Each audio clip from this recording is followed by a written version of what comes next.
everyone, and welcome to the Positively Disney Phone In Podcast. I'm Kimberly Bouchard, your host of the show and the author of the Positively Disney book series, where this show stems from. Guys, I'm so happy to be here this evening to share with you about my recent vacation in Florida. I was gone for 16 days, and I've got a whole lot of stuff to share with you. But before we go on, I just wanted to dedicate this show to a friend of mine and to many. John Harrison Little could often be seen at Main Street, USA, sitting there, and he was wheelchair bound since he was born. Very, very warm hearted soul, very giving, kind person, and knew everybody, knew many, many of the cast members, and was kind of a bit of a celebrity himself who sadly passed away while I was in Florida. So, John, this is for you. We miss you very much, and hope you can catch the show this evening as you caught so many of them. I have some very exciting news for you. Also, that my show actually was accepted and now is available on Spotify, iHeartRadio, Google Podcasts, iTunes, YouTube, and SoundCloud. So I was pretty excited to get that news while I was away and wanted to share that with you so you guys can listen to them on any of those platforms. Before I go on, hey Donna, thanks for joining me. Hey Mom, thanks for joining me. And just wanted to give a shout out to my sponsor, Michelle McCune over at Years of Experience, who saved me a lot of money on my vacation. She was watching for prices and that prior to us leaving and was very helpful in getting us the best rate possible. She's just a text away while you're on vacation. So that was so helpful as well. You could reach her at MMCKEOWN at theMouseExperts.com. So if you want a terrific holiday, just give her a shout and she will be more than happy to set you up and let her know that I sent you. Thank you, Cheryl. Yeah, I was pretty darn excited because you have to kind of get accepted. It takes a couple of weeks for you to hear back from them. So I was pretty excited about that. Well, guys, I just wanted to tell you that we had an absolutely phenomenal time in Florida. And I really wanted to share that don't be afraid to travel. Don't be afraid to go to Disney because you will be okay. And I will share everything with you to let you know how it made myself and my family feel and everybody else that was there. And we were safe. We were well. If you guys have any questions, I will try my best to answer them as I share along. So very first thing, everybody, no matter, despite the fact that we were wearing masks, everybody was happy to be back there. I'm talking guests, I'm talking cast members. And, I really, really found that the cast members went that extra mile to greet you, to welcome you. Even on the different attractions, they were welcoming. They thanked us for coming. The greetings actually started at the edge of the parking lots. There was partitions to direct us where to go because you had to, of course, get a temperature check, and there's many tents set up. And the Orlando Health Group were in those tents ready to take your temperature, which is a non-contact temperature, and then you're free to go in. But the cast members, even the skippers, we saw several of them, kind of gathered a bit around the boat launches and that, and they would be welcoming you and greeting you and wishing you well. And I just wanted to tell you that it was really nice. It was just sort of this extra special excitement and happiness with the cast members, as well as if you were, sort of walking along or walking by, they were very adept at greeting you, even and just saying hello and asking how your day was going. So they just were really on point. What I found also is that so security has changed at the parks.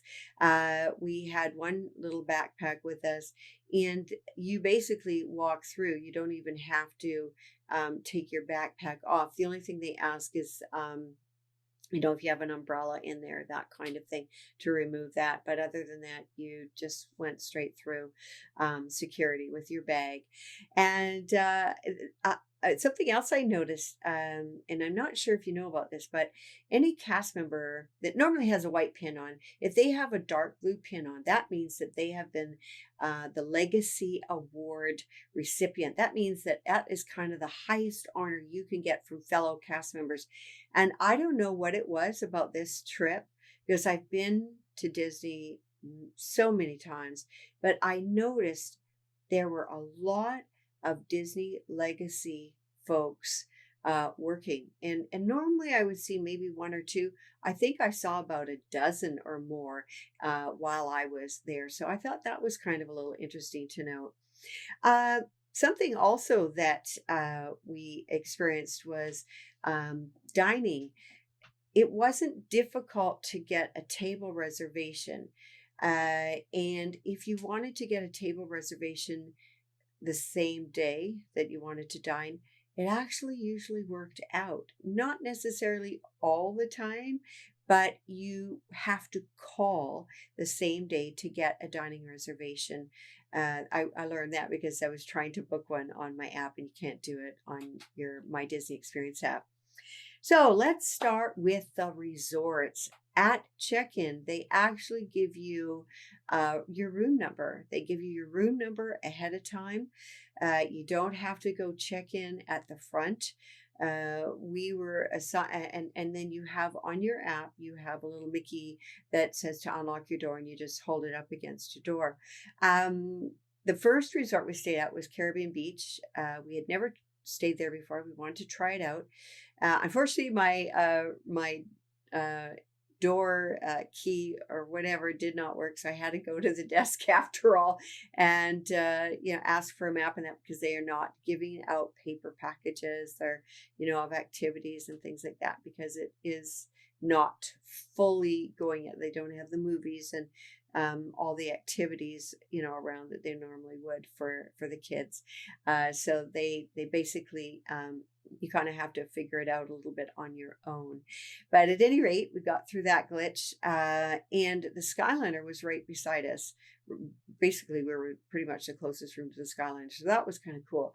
However, we chose just to ride the Skyliner the evening we arrived, because we had a car, we're annual pass holders, and we had free parking at the parks, and we just wanted to not have to wait for buses, because buses aren't full anyways. They will not fill up a bus. And if there's inclement weather, they will not run the Skyliner. We kind of didn't want to get stranded. So we had the great fun to ride it that one evening. But it's a great option for you guys that don't want to drive to the parks. One thing that I noticed is that upon going to the check-in with the resorts, and it makes sense now, is they actually didn't do a pre-temperature check. They didn't have you go to the front. And I'm mentioning that because I'm going to bring that up later in the show about another resort.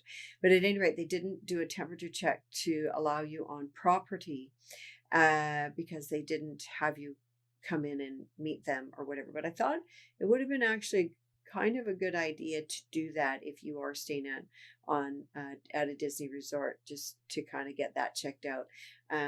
However, we after our Caribbean Beach, we decided to go to the cabins. That is kind of our home. That's where we feel the best at Fort Wilderness, and we're very fortunate to be able to stay at the cabins. We rented a golf cart. Something interesting is the golf carts are returned at 1 p.m. You can pick them up. You can pick them up at 1 p.m. They're due in at 11 a.m. And even though there were a lot of golf carts available or brought back, we actually couldn't pick ours up until about 1 p.m. because they were very busy sanitizing the golf cart. So they were very, very good about sanitizing, keeping things clean, golf carts. Something interesting is on our golf cart, we were required to wear a mask. So masks had to be worn everywhere on property when you're walking in Disney Springs, walking on, I think the only time we took it off actually was in the parking lot. And so, yeah, Donna, thanks for letting us know. Yes, we are aware we're having a little video interruption glitch, and we will be back on in a second. But as I was mentioning, the sanitization of things at Disney was unbelievable, and it often created a little bit of backup of things as well. In conjunction with sanitizing the attractions, they also would sanitize the different ferry boats that were carrying you back and forth from the resort. So what we found is that the boats to the resorts and to the part, like the smaller boats, they were very, very few people allowed on them. They didn't even have the front part open. I think they had the back part open, but inside there was no standing room. They were spaced accordingly. That's also what they did with the buses. They were spaced, and the whole bus excursion, bus rides had plastic kind of dividers between the buses. Even on some of the attractions, they had the plasticized, I guess, barriers. If what you between people in the lines, they had them also on the attractions themselves. So, for example, on Soarin', you would only be allowed to be like 3 or 4 of you at one spot at a time if you were from the same group. And then they would have an excellent way of keeping you apart and keeping you safe. Well, another thing that I wanted to bring up was that everything was mobile ordering. What we found is that you if you're thirsty, you had to mobile order. So we found it that first day, it was a wee bit annoying because you just kind of were so used to going up and say, hey, I'd like to get a water bottle, or I'd like to get this or that. But what happened is it ended up being quicker to mobile order everything. And if you were having an issue on your app, then there were cast members standing by to help you out like real quick. So anyways, it was just an interesting experience. Mobile ordering actually was quicker, and they would have a QR code on a stand prior to you ordering or whatever, as well as if they didn't have a paper menu for you that they could dispose of, they actually had then a little QR code on a piece of paper at your dining tables, particularly your sit down dining tables as well. What we found too was the menu was limited. Although it did have great options, it wasn't every single thing on the menu. And I think it was just kind of the bottom line. They had to make choices of what they were going to serve. Some of the restaurants that normally had a buffet attached to it, like Trails End at Fort Wilderness, that kind of thing, they actually enhanced their mobile ordering menu to accommodate for that. So that was kind of nice. I must say, in all honesty, some of the places that I was in was Trails End, the Plaza Inn, the Skipper Canteen. They had removed many of the tables, and it seemed very odd to me when I'm used to seeing the hustle and bustle of people. It was quieter, which was nice, but it was a little disconcerting sometimes to see all these tables gone. If the tables were not able to be removed, like in places like the Brown Derby, that they would have signs on them that they were unavailable for sitting down and eating at. Um, One of the things that I have to tell you at Hollywood Studios was our experience with Rise of the Resistance. Now they offer um, two opportunities to book a reservation on Rise of the Resistance. We left our hotel an hour beforehand, and we got to our hotel, or sorry, we were actually front of the line in the with our car, and you could drive in a little ways more, and then there'd be sort of another checkpoint, and they kind of brought you in that way so that not everybody was taking a beeline, like racing to park and things like that. What we found though is there was three of us actually trying to get a reservation at 10 a.m. and we just couldn't. It was crazy. It was frustrating too, I'll say. So at the next reservation, our son went on at 1:59, like a minute before. He got in, it said all set, and then he was bounced out. So you can imagine we were kind of really kind of wondering what the heck just happened, and wondering what we were going to do, because that was going to be our only Hollywood Studios day.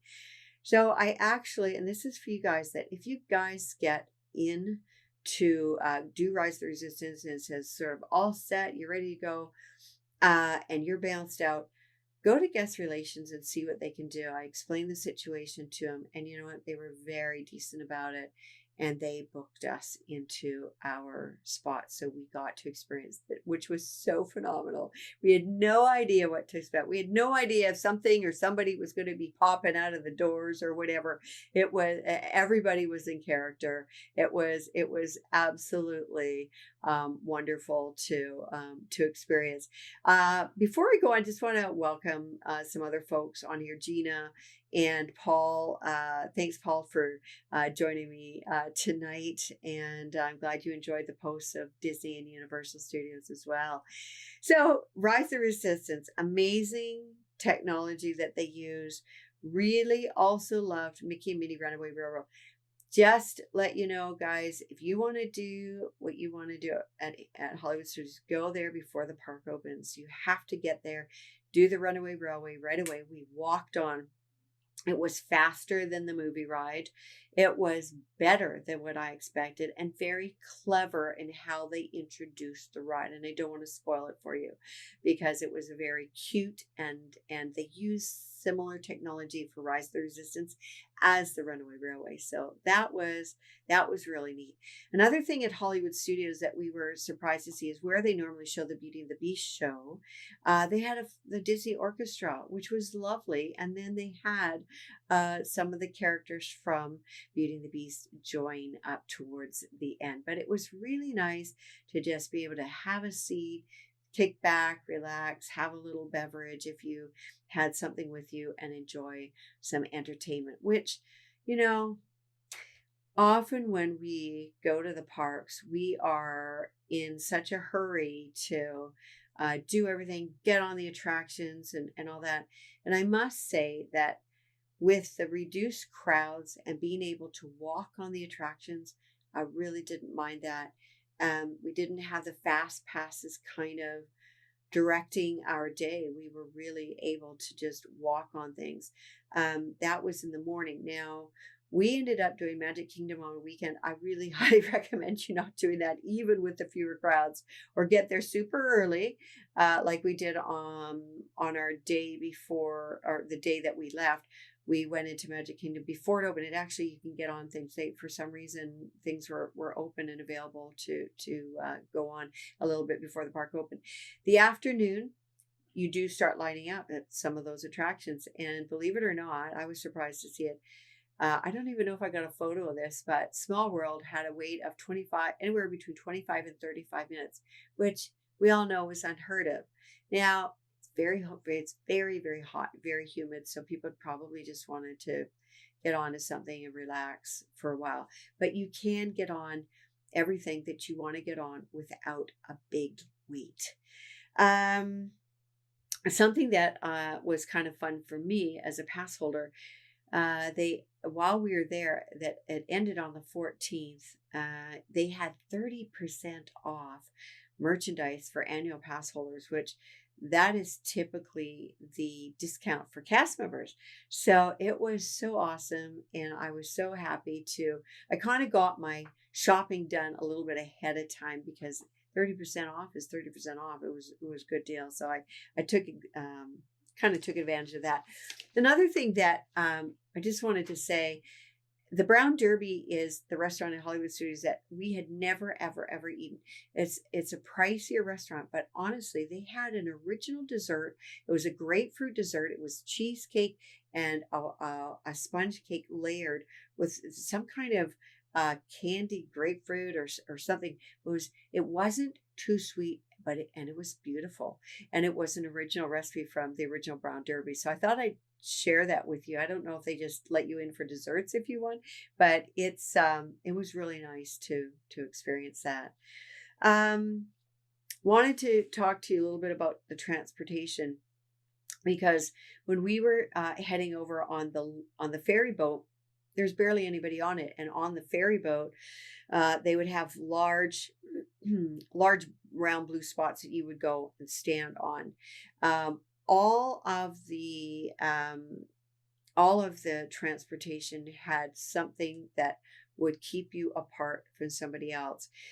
We actually had gotten on the little boat that took you from a resort to Magic Kingdom and vice versa, and actually had to leave because there was no place for us. They're very careful about allowing people, even families, sitting together. They didn't want to impose or infringe on another person's space, and that there had to be space between us. Um, Something else that I noticed, I mean, they're everywhere. They're whatever company did these lines with, 6 feet apart, or just stand here, or whatever, made a killing, because every 6 feet in a line at an attraction at whatever park you were at would be these on the ground. And I can't see them removing them, but something that they did have before you went into the attractions and after you went into the attractions, of course, was the hand sanitizing stations. We only saw a couple of washing stations with the actual sinks and water in that. One was in the children's section of the circus area in Fantasyland. We didn't see, as I said, many of the water washing stations, but hand sanitizing stations were all over the place. And I can see those staying. I cannot imagine them taking out the hand sanitizing stations.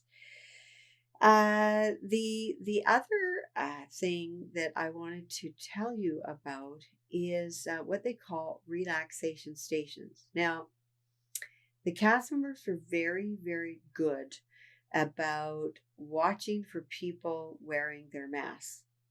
You had to wear your mask, as I said, walking in the parks, on all the attractions, walking around in a restaurant if you had to use the restroom or you were walking into the restaurant. The only time you didn't have to wear a mask was sitting at the table, or in what they called a relaxation station, or if you, of course, were eating. And what I found is that these relaxation stations, one was located in Tomorrowland, and you could sit at a table. You didn't have to eat or drink anything. You could just sit there and take your mask off. And of course, the tables were situated so that you weren't sitting next to anybody. They also, at Epcot, took out the baby care center and the first aid center that was normally there prior to going into the World Showcase on the left hand side, and they had an area that you could just relax in and just really enjoy a beverage. They had also, it was called actually the Epcot Experience Building, so they kind of had a little area that you could experience Epcot. They had different music, different projections, and things of that. So it was a little bit entertaining as well. One thing that I said is that if you're sitting down, eating or drinking something from a takeaway place, you literally had to be drinking or eating. You couldn't just have things at your table that you weren't utilizing. The cast members will be very cautious in approaching you from across the way, probably 50 feet or so. And we were sitting down at a table just in Magic Kingdom.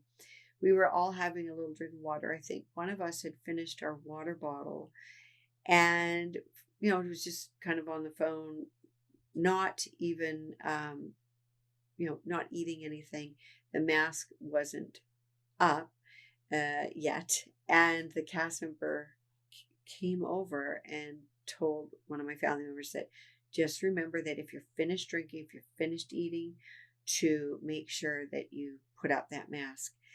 I'm going to move on to Epcot, but one of the things we noticed is that several of the rides were being sprayed down in front of us with a wand and such.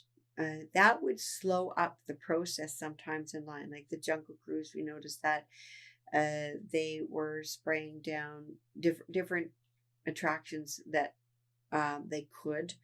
And again, they would either have rags and bottles nearby, or they would just have this wand of spray. So things were very, very, very clean. I'll tell you, Disney to me has always been clean. This was extra, extra clean. I don't even know how much cleaner you could really get, but they managed to pull it off. At Epcot, there was a lot of things being, I guess, prepared for the upcoming year, blocked off. The art gallery wasn't in the front anymore. They had kind of put it back in the American pavilion. So there was a smaller size gallery there, but all the attractions, if I can remember correctly, were pretty much all open. There were some of the shops that were closed at the World Showcase. The large mouse ears was under construction, like totally under construction, so they had a smaller version. Something that we noticed was that the Disney stores at the airport and at the outlet nearby, they were all closed. I think probably because they couldn't maybe manage the people coming in and leaving.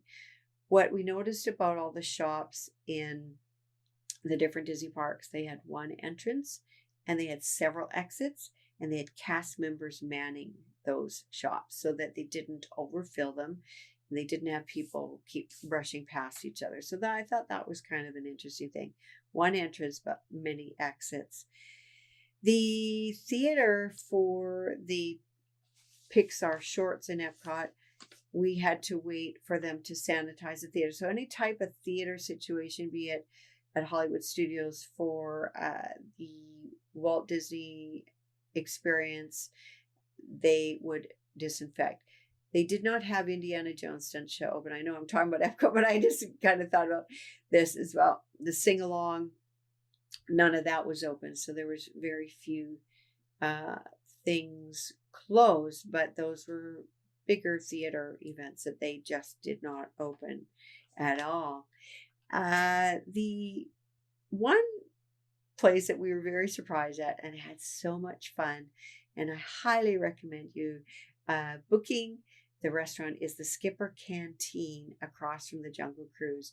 The ambiance of the whole thing, the wait staff, cast members, they didn't break character. They were so witty and so fun.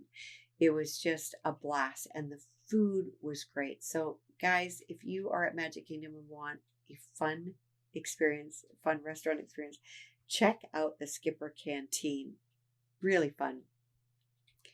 Another thing at Magic Kingdom that we noticed was I remember I told you the uh, the Small World ride was 25 to 30-minute wait. Well, Fantasyland seemed to be the busiest, and you go down Main Street USA, nobody was there. So just be aware of that. Fantasyland is usually the busiest. Haunted Mansion became very popular in the afternoon. We wanted to get on that, and in order to accommodate all the 6 feet apart that we had to do, they put us all around down by the water, and it was a really hot day, but it was kind of an interesting stand in line to be right next to the water at Tom Sawyer Island and be able to stay out of the hot sun. The thing that we noticed as well, that I will just say, when I was talking about the outlets in the Disney store being closed, which most of you may or may not know, there is a very big Disney outlet store, which is kind of fun to pick up some things. We used to go there and buy pins when the kids did a lot of pin trading, that because they were quite a discount. You can get some really good things. The higher end stores there, they kept locked if they were at capacity, but they also wouldn't allow you in unless you sanitize your hands at the front, at the door, and get your temperature checked. So I thought that was just a little interesting tidbit that we noticed at the higher end stores: temperature check and hand sanitizer, or else you didn't get in. My message to you before I go touch on the competition, Universal Studios, because that was very interesting as well. My message to you guys is that, you know what? Life is short. Go out there. Go experience your vacation park, your Disney park. Have fun. Despite the fact that we had to wear masks, it actually went off better than what I thought, because you can experience that air conditioning, you can sit down and have a beverage, but enjoy and live life to the fullest is what I say. Don't wait for a year or two to go back unless you really, really count on having the characters or the fireworks, if you really, really want that. But for us, we did see a lot of characters. You could have character photos from a distance, but we were there to just experience the atmosphere, the attractions, and, the magic, really.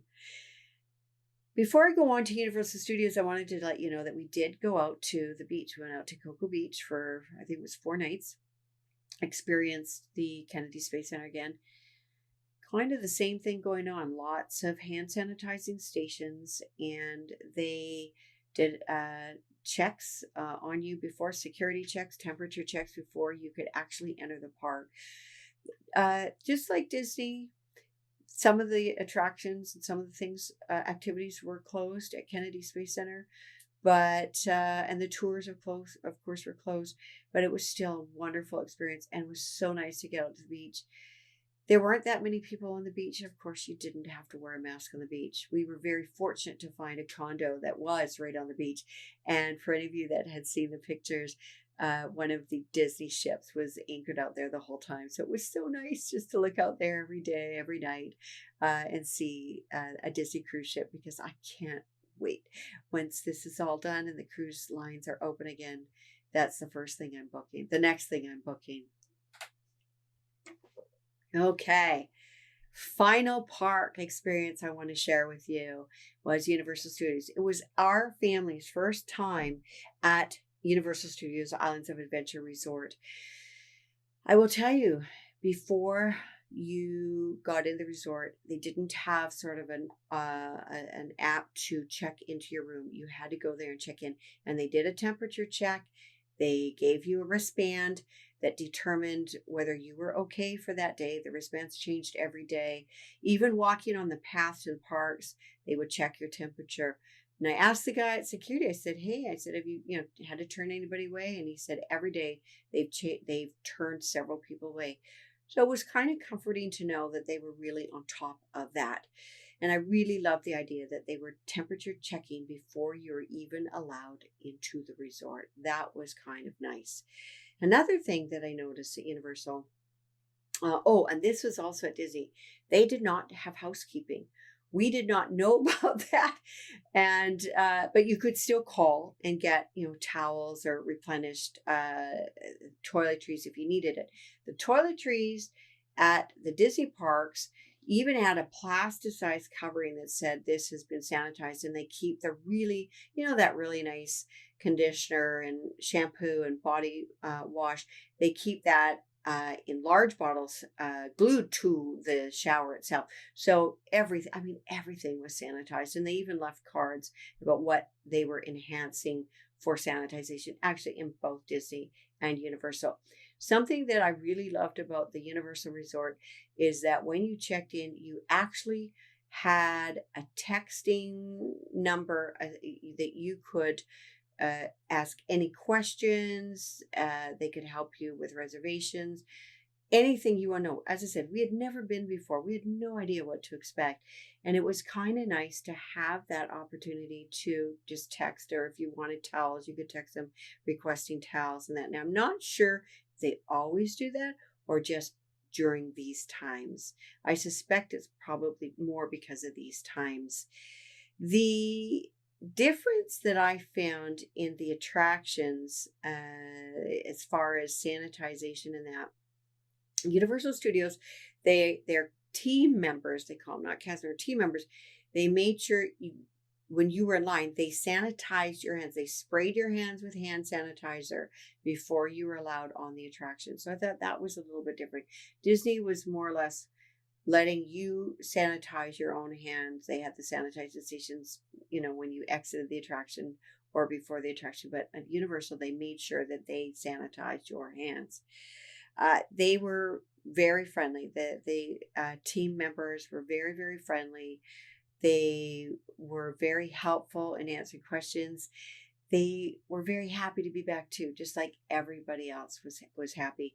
The sit-down restaurants were absolutely delicious, and they were a lot cheaper than Disney's, I found as well. But they were really lovely, and the staff was very lovely too. The Harry Potter experience was incredible. I have to say, I can't believe I waited all these years to experience the whole Harry Potter thing, but absolutely had a blast with that.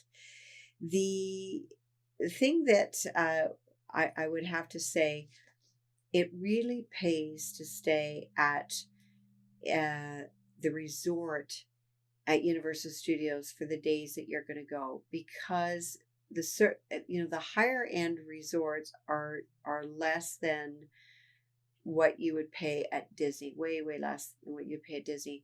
But the thing is, you get that express pass, which is like having a fast pass for every single ride, and that's included in your stay. I would only do Universal Studios with an express pass. I would never wait in line for any of it. So that was really kind of a bonus. We spent 2 solid days at Universal Studios and then decided that we were, apart from a non-theme park day, we decided to go back to Disney. So that's why we had ended up with 2 bonus days in the end. And it was just kind of a really nice way of ending it.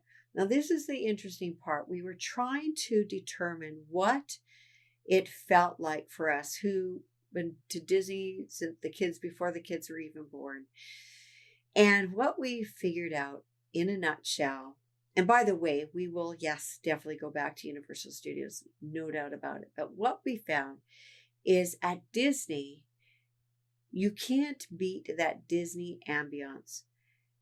We felt like guests at Disney, whereas Universal Studios, we felt more like the customer.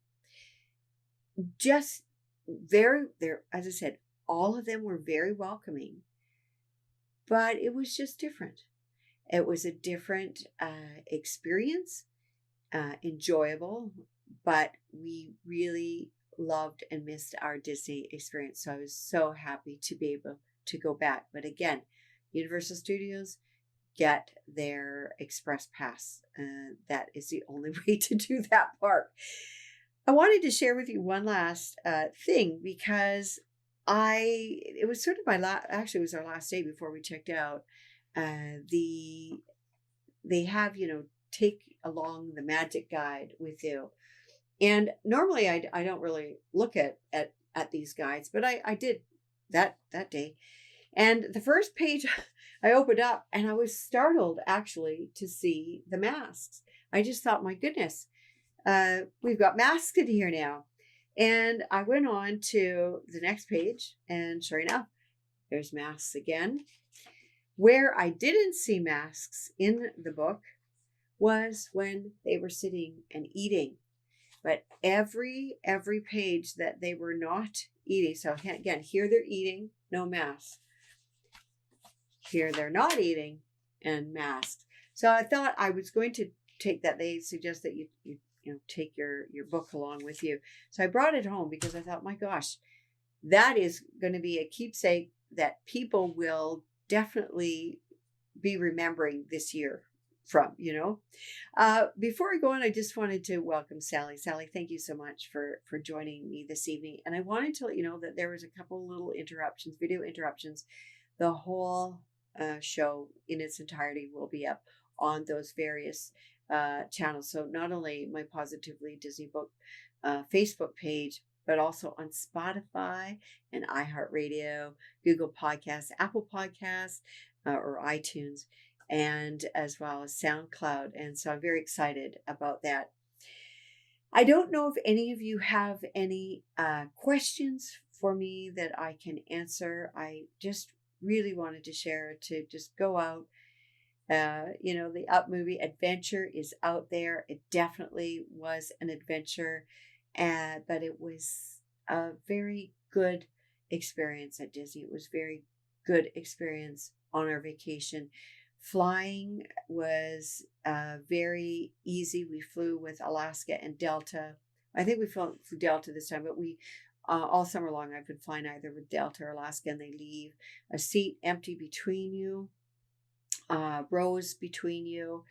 Often they will not, they won't double you up with anybody. They give you a sanitizer to disinfect your area around your tabletop and your seatbelt, stuff like that, which is what we always did anyways. We always washed our hands. We always cleaned our areas. We were world travelers for many, many, many years. That kind of thing hasn't changed, but it's definitely changed now. Those are the kinds of things that I believe are going to stay. The sanitizing packages for your seats, the sanitizing stations at Disney, extra cleaning measures. I'm not 100% sure how much more of that they would keep up after all of this is over, but I definitely see the sanitizing stations staying because it's always handy to have those around. Cheryl, did you feel like you needed to carry your own sanitizer? Were there enough around? Cheryl, you know what? I always carried my own hand sanitizer, but actually you didn't really need to carry your own. There was everywhere you looked, there was more hand sanitizing stations than there were garbage cans. So that was nice. Even actually in our Universal Resort room, they included 2 bottles of hand sanitizer that you could take with you. So I thought that was kind of nice. But yeah, no, you don't have to carry it all around with you. I still like to carry it with me because when I eat at a restaurant or whatever, it's just kind of a thing that I'm used to. If I move a chair, I clean my hands and things of that nature. But yeah, no, good question. Don't know if there's any other questions out there. Feel free also to message me. You can private message me either on my Positively Disney Book Facebook or on my Kimberly Bouchard Facebook with the Minnie Mouse polka dots, which I'm going to have to update that photo soon, I guess. But we just had a wonderful time. We will be back. I'm hoping to be back in December. I'm heading to California 3rd week of September for an event.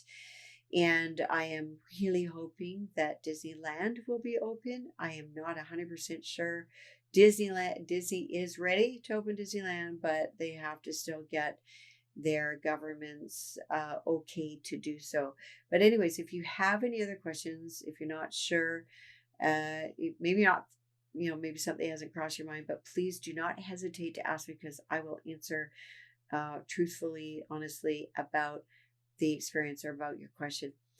There's one thing that I will add is that if I had children 3, 4, 5 years old and they were good with a mask, I would bring them. Otherwise, I would probably wait.